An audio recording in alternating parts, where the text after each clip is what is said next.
I put Captain Israel in the I don't know if you guys Captain saw Israel. the thumbnail I put it as Captain Yeah. Israel, but so all right, I'll let you open up with it because I had heard something about this story, but I had a hard time Yeah. finding articles on it. Actually, it took me. Okay. I only found 2 or 3. John, did you look up any more? Because I only found a couple that were directly talking about it. So, can you break it to us? I'll tell you what's going on here.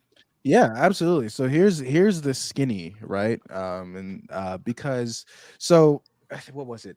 3 years ago, yeah, back in 2022, it was announced that Captain America was getting his own film, and it was announced that they was going to introduce this Israeli superhero named Sabra, and that at the time had some controversy surrounding it, because even before this genocide, there's been a lot of young people that were not happy with Israel, and so that got a little bit of controversy, but people mostly like let it play out, right? If you go back and look at the origins of this character in some of her earlier comics, it's actually really like dark stuff. She has this comic storyline with the Hulk where the Hulk has to tell her, and this is an Israeli superhero, the Hulk has to tell her that a Palestinian child that's dead is a human being. Like the Hulk convinces her that Palestinians are people. I shit you not. Whoa, That's Like hilarious. he gives That's her actually he really gives her this funny. stern fucking talking to, and we were like, this is the superhero that they're introducing. And so when this Israel and Palestine genocide kicked off, that's when there was a lot of pressure at Disney and at Marvel for being like, wait, you guys are actively coming out with a film that introduces an Israeli superhero at a time where Israel is actively committing a genocide. And so there was this big push, like, boycott this film unless you completely phase out this character, unless you remove this character. And so it's got us to the point where now the film has undergone multiple script rewrites and multiple reshoots. It's been reported that like it's reshot like twice. Some characters have been removed. That's all we've heard. But people are speculating that with this newest round of reshoots that have started in the last month or so, is when they're actively they're removing the Israeli character. That's just speculation. That wasn't something that Marvel confirmed, but there is a big amount of like push to force Marvel to remove that character. Otherwise, the film will be boycotted, and it's still coming out in like 2026. But me personally, I'm a little bit more skeptical. I genuinely don't think they're going to remove the character. I think they're going to do what Marvel always does as keepers of the status quo, and they're going to like try to rewrite this character in a way that's like, oh, Israelis deserve a right to live too, and those are just bad apples that are hurting. If they even acknowledge that like Israel is actively harming Palestinians, then it'll be like in a way that like dissolves the society as a whole of blame and pins it on specific individuals. But for the most part, people are saying that they're not going to watch the film if that Israeli superhero is in it. That's the skinny. All right, so I didn't know any of that until you brought this up. This is really fascinating to me. And the first thing, I have 2 things mainly I want to say. The first thing is, can Disney give Sam Wilson a good plot to save their life? Can they do that to this character? Can Sam Wilson get one good plot or one good storyline that people can get behind here? He had the thing in Captain America and the Winter Soldier, Falcon and Winter Soldier, where Falcon, yeah. Yeah, where you had the terrorists that did the whole the cartoon thing is like, oh, these guys have some really legitimate complaints here. And they're like, let's bomb an orphanage. Like this is horrible. Like, what are you guys trying to do here? It's just some comedy shit. The second thing I want to add, okay, this Sabra character, is she supposed to be black? Because I'm looking at her. This is a black character. I mean, like, is she supposed to be? Because I didn't read anything that she was, but I've seen this image a couple of times. Now, no, she's not. What the fuck is going on here? What the fuck is going on? Have you never I've been there. I've been there. I have met a few people, especially women, who looked really like racially ambiguous to me because they had froze, like curly hair that resembled froze. And I'd ask them, I'm like, are you mixed? Like, and they'd just be like, no, I'm Jewish. And so like I've seen a lot of Jewish people. There are a couple of actors. I think it was like Broad City or the TV series. One of the actors there. I know a lot of Jewish women tend to have like curlier, like sort of like thicker hair that resembles afros, and then I think that's what they were going for with this image. John again, no. John. We get into the hair care talk, and John is gone. He's out. But he's like, so it's not my area. So I'm sure you know the expression. Maybe you don't want to say it, and I don't blame you. But like, I mean, they're commonly referred to as Jew froze. You know, and so I have seen this, and have you ever seen Alex? No, Ben said no, John. But do you ever see? I don't know if Alex Trebek is Jewish or not, but have you ever seen like images of Alex Trebek in like the 60s and 70s? I saw this this video with Alex Trebek talking, and he said that when he was younger, I guess getting into television, whatever, people thought he was black because he had like a really deep tan and he had a giant like afro and everything, and people just assumed he was a black guy. You go, yeah. And so they assumed he was a black, and he had a big mustache too and everything in the 70s. Yeah. And then he's like, oh my God. And he's like, no, I'm not. So, but I'm sorry, like that character, like if I saw a black character exactly like that, I mean, okay, yeah, I wouldn't think twice about it. But yeah, it just seemed like they were really going for it. Like, I don't know. But the whole thing, I read a little bit about, John's back. I didn't notice. John, are you with us? Wonderful. I'm with you. My computer is just not cooperating, so I'm on my working. For the bad audio quality, but yeah. I was talking about. Did you hear what I was talking about? How that character looked like a black character? That's what we were talking about. Yeah, I had that thought, but my initial reaction, like, it feels like just like the most racist name you can come up for like Captain Israel. Like, yo, what's Israel? Sabra Hummus. We're gonna name her Sabra. Like it's like if you name like a fucking, I don't know, like I don't. What's like what's a country that does bananas? You know, if you named Nicaragua, or Honduras, he's just like, oh yeah, we're gonna name Captain Nicaragua. We're gonna name Mr. Banana. Like it's just like. Marvel did another one too. It's actually funny you mentioned that because the movie Shang-Chi even referenced it. There's this like villain. There's this Chinese villain in the comics named Mandarin, the Mandarin. And the movie Shang-Chi referenced it. They're like, they named him after a chicken dish. And I thought that was like, they did. Man, so I agree. This is Guatemala too. Yeah, Ben, Guatemala with the bananas. So when I was a kid, I used to watch the Iron Man cartoon all the time. And there's actually a really, funny. Yeah, fuck it. It's funny. There's a scene in the Iron Man cartoon where they fly 2 planes into the World Trade Center or something in the Iron Man cartoon from like the 1990s. I know it's wild. Wow. Like they fly these planes. No way. They may not have been the World Trade, but it was 2 like very tall buildings. They fly planes into them. This is in the 90s, whatever. But anyway, the bad guy that Iron Man fought all the time in the cartoon was the Mandarin. So when Iron Man 1 came out, I really liked it. Iron Man 2, I hated. Then Iron Man 3 came out, and they had the Mandarin. I was very excited to see Mandarin in Iron Man 3.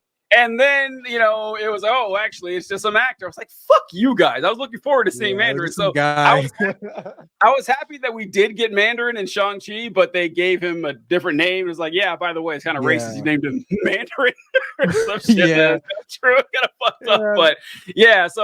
But I read that thing about her fighting the Hulk. I didn't know about the Hulk having to convince her about the humanity of Palestinians. And it got me thinking, how would I shoot this if I was directing this film? Like if the suits told me, okay, TJ, you need to put Sabra in this movie. It has to happen. What would I do? Because what I would want to do is something like that. I was amazed to hear that the comics actually had that story, but I don't know if they'd have the balls to do it. Like I really don't. I would turn her into a Palestinian.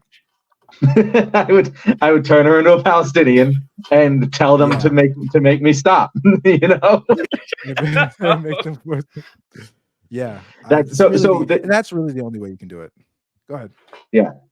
Well, that's the thing. Like, if you go back and you watch Iron Man 1, it's Yeah. shocking how anti-American imperialism it is. Like you, if you go, like, there's several lines in there where I was like I watched it back and I was like, holy shit, I'm surprised that.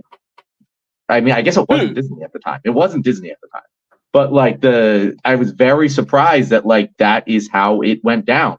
And if you watch like the entire Marvel timeline, it gets way more comfy with American militarism and imperialism. And this is just kind of the natural conclusion of that. Like, even if you go back to Captain America Civil War, like Captain America Civil War, Captain America was very anti-American. Captain America Civil War. Like, yeah, he's fighting the Hydra and they're the Nazis and everything, but like he even going all the way to Avengers, the first one.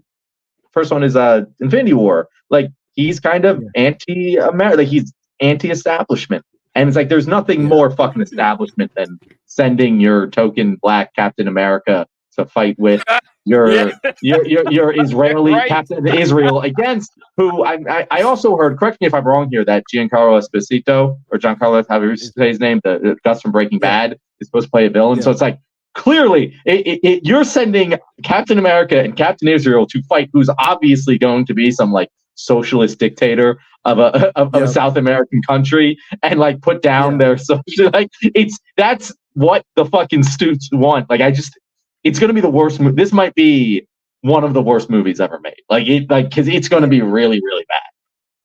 And the thing is, on that point, and this is why I requested to have this be a topic, because I have a kind of unpopular opinion about this film, or not just this film, but the character of Sabra, and the character of as it relates to the character of Captain America. Because what I saw was like, let me like paint it out for you, right? What we're seeing right now in this current day and age, especially with the younger generation in the midst of this genocide in Gaza, is a worldwide recognition of Israel being a colonial force, a genocidal colonial force that maintains its dominance through violence, and it maintains that colonial settler program through violence, through the violence against the Palestinian people, their subjugation, and things of that nature, right? And that's something that a lot of people are starting to understand is on a fundamentally systematic level. There are some people that are like, oh, it's just Netanyahu that's this, but a large majority of people are like, no, this is Israel. This was the only way Israel could have ever existed as a colonial settler state, through violence and genocide. And so and that's why people are like, there's no way you can reform Sabra. Get her out of the movie completely. There's no way you can have a Captain Israel character and like that have any meaningful, even if the character, like, you were to portray the character as a good-hearted, good-natured person that just wanted the best for everybody, the idea that this Captain Israel exists in and of itself is a large negative. And my unpopular opinion is that I like that, and I wish that would extend to Captain America as a character. And I don't mean Steve Rogers. I mean the concept of Captain America as it stands. And I've talked about this at length on my TikTok for at least a couple of years now. I came out with a video where I said that we should do away with Captain America just entirely, right? Like, if we're claiming to be progressive, whatever, because at the heart of it, the United States, America as it stands, is another colonial state, right? It's fundamentally, functionally no different than Israel. The only difference between the United States and Israel is how much time has passed, right? Every atrocity, all of the land stealing, all of the destroying of the environments that Israel is doing to Gaza and the West Bank is something that United States has done, and to more than just one indigenous community, on a continental scale. The Hawaiians, the Native Americans, and the Africans. That's like three different indigenous groups that have been systematically, and South America too, and South America, right? Like, it's like, so the United States is the king of that. And one person commented and like, oh, Steve Rogers or Captain America isn't supposed to be representative of America as it stands. It's supposed to be representative of what America is supposed to be.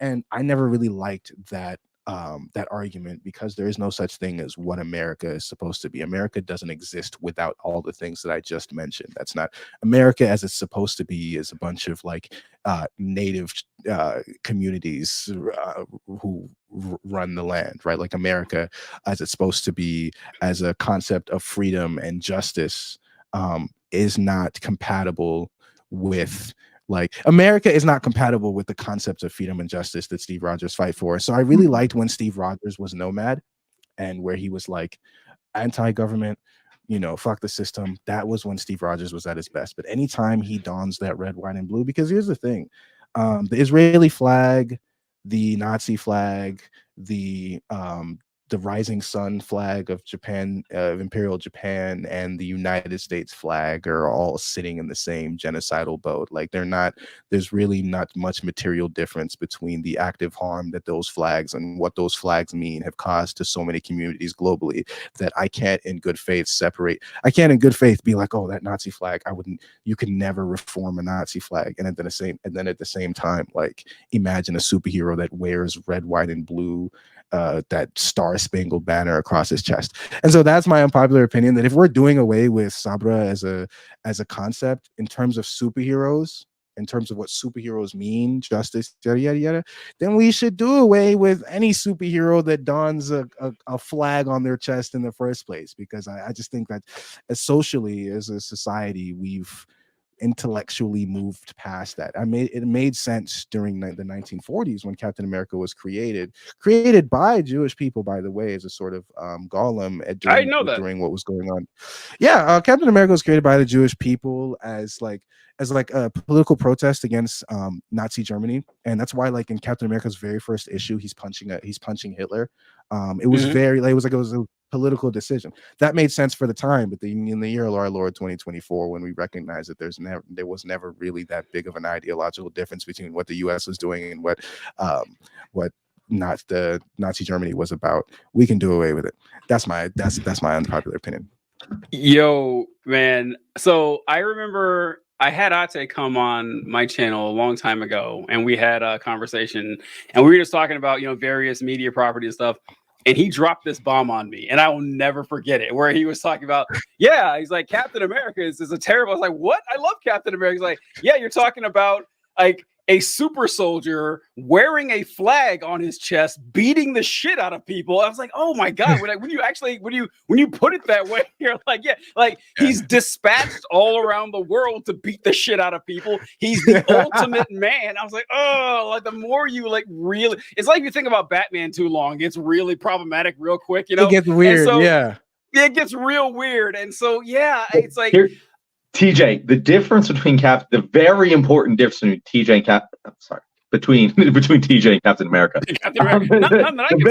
Not much difference. The very difference between Batman and Captain America. Batman is Julius Caesar. Batman is the enlightened despot. Batman doesn't pretend to be anything else. He's an egocentric maniac who thinks that he's better for the world than anyone else who would take control. And he's often right about it. Captain America is dispatched by the U.S. government to do these things. He is not in charge. He's not the brains of the operation. He's just the muscle who's beating the shit out of people. Like that's the problem. Yeah, and I like. I hate to say I like this, but I do like what I was saying about how, even like the fallback answer to that is like, well, Steve Rogers represents the best of America and what we should be, as if there's anything we should be. It's just completely made up, you know, to fit your modern time. Like, I can be as enlightened and as compassionate, as liberal as I want. 50 years from now, I am not a cool dude. I am a backward person with horrible ideas that need to be squashed immediately. So my concept of Steve Rogers would change over time as well.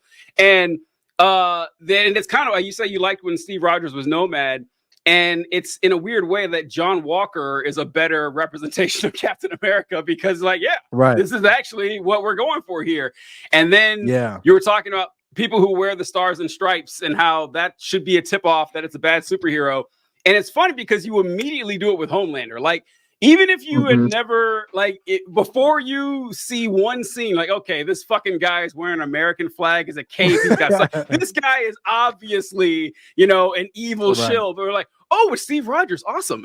So yeah, it's just everyone is Soldier Boy. Every hero is Soldier Boy. We just need to just accept it. Every hero is soldier. Yeah, and there's some nuance there, right? And that thing is, I like to, because there was this really popular Jewish creator that talks about Steve Rogers, but from the perspective of like the fact that he was created by Jewish people, like during the World War II, and that like he existed, and there's a reason why he's like white blonde hair, blue eyes, is because like it was it was like cool to see the idea of Hitler's perfect person turning around and punching Hitler in the face. Like I totally get it. Like that works. Yeah. But when you sort of it worked in the 40s, it doesn't work. The irony is lost now. Let's we can move past it. Yeah. It's completely gone. Like we can have a cool Steve Rogers story, and we can even have a cool story about a character who I guess used to be a government entity. But to have a story where, and this is why I really, really didn't like Falcon and the Winter Soldier, because the narrative payoff for Anthony Mackie's, what is his name? Jesus Christ. Wilson. Yeah. The narrative payoff is Sam Wilson. The narrative payoff is him donning the suit and giving the senators a stern talking to. Like that's where his journey culminates. And I found that to be like really disappointing, because you spent this whole time watching how the US government and all these other governments around the world are like actively contributing to the suffering of millions when they closed down the borders after everybody came back. You see this hardship, and your problem is that it's because the senators weren't listening to the people enough. It's so dumb.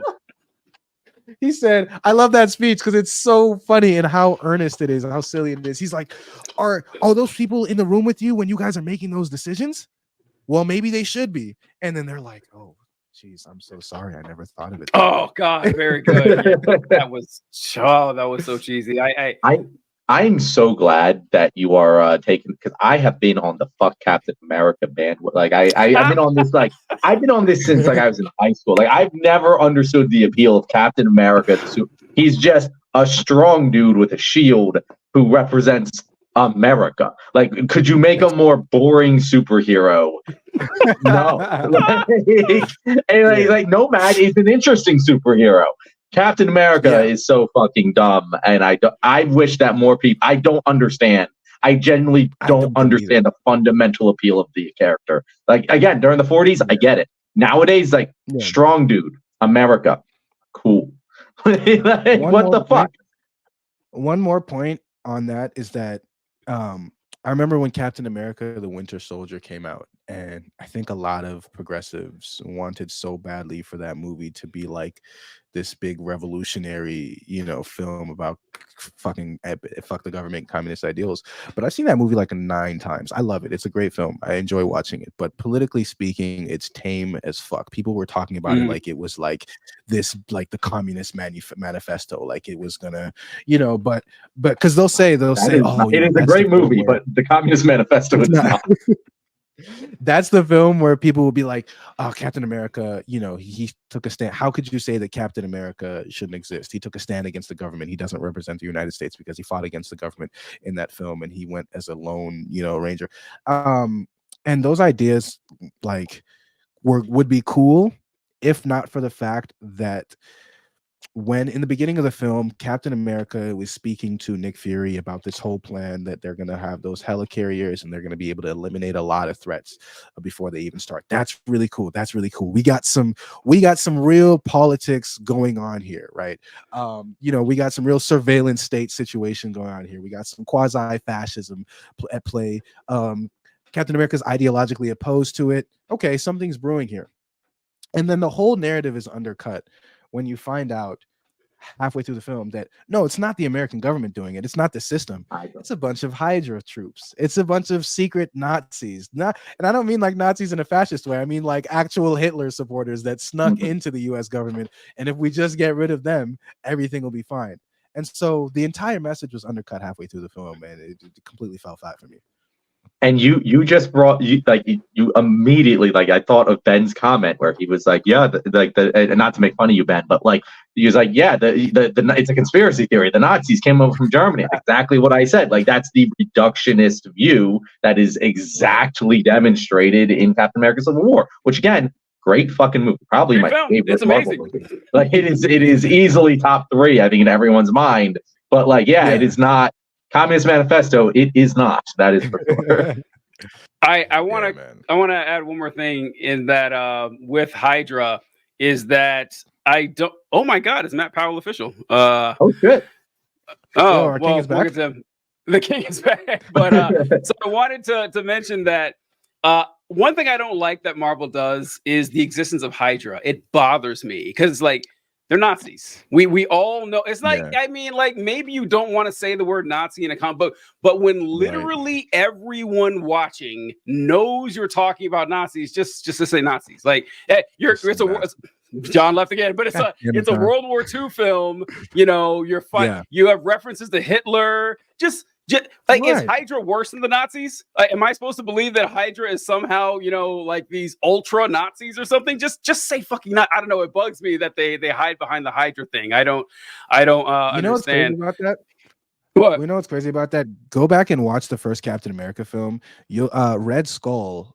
There's a scene where Red Skull, like a bunch of like other Nazi officials, come to like, because Hydra is like the research and development arm of the Third Reich. They're kind of they're under the Third Reich, but they're kind of separate, their own thing. So a bunch of Nazi officials go to like his laboratory and they're like, "What have you been doing for our Führer?" And he's like, "Fuck your Führer." And you know, he ends up killing them and then he literally says something along the lines of how he doesn't ascribe to Hitler's ideology of supremacy, about how like, or at the very least that like Hitler is misguided and he's only like using the Nazis and being that part of the Nazi party as like a way to like increase his funding for his research. And that, to me, when I saw that, like on my 5th rewatch, you know, when I was older, was disappointing, because I was like, damn, y'all couldn't even make your Nazi villains real Nazi. Like, you had to say something in there that like separated him from the Nazis in some way. I don't know why. I thought we all hated Nazis. Why aren't we celebrating them beating their ass? I'm so confused. Yeah, who are you afraid of offending? I don't know. Oh, all right. We want to do our bumper here, John. Yeah, for Roll Ate. Okay, let's go. Yes, sir. All right. Thank you guys for watching. If you made it this far, you are definitely not one of our least favorite subscribers. Where you are not last place, I guarantee you. But if you want to secure your standing, make sure to hit that subscribe button, hit that like button, leave a comment, do all of those things that are going to boost us in the algorithm and show this to more people. And if you really did like what we had to say today, and you liked what our guest had to say today, Destructo Hugo, how about you tell people where they can find you? Yeah, thank you so much for giving me this platform. You can find me I'm most active on TikTok at DestructoJugo. You can also find me on Instagram at DestructoJugo_, and very important, subscribe to my YouTube. That's the biggest thing I can say. YouTube DestructoJugo. I make video essays about, you know, my favorite films and TV shows. Sometimes from a political lens, sometimes from an artistic one, but I really enjoy, you know, analyzing media, and I really enjoy having conversations around media and how they intersect with our society. So, you know, if you like what you see, go ahead and drop the subscribe. Thanks so much, guys. We really appreciate you tuning into the show today, and we are very happy to have this audience. You guys are faster, you're smarter, you're better. You are the real heroes. Thanks so much. Have a good day.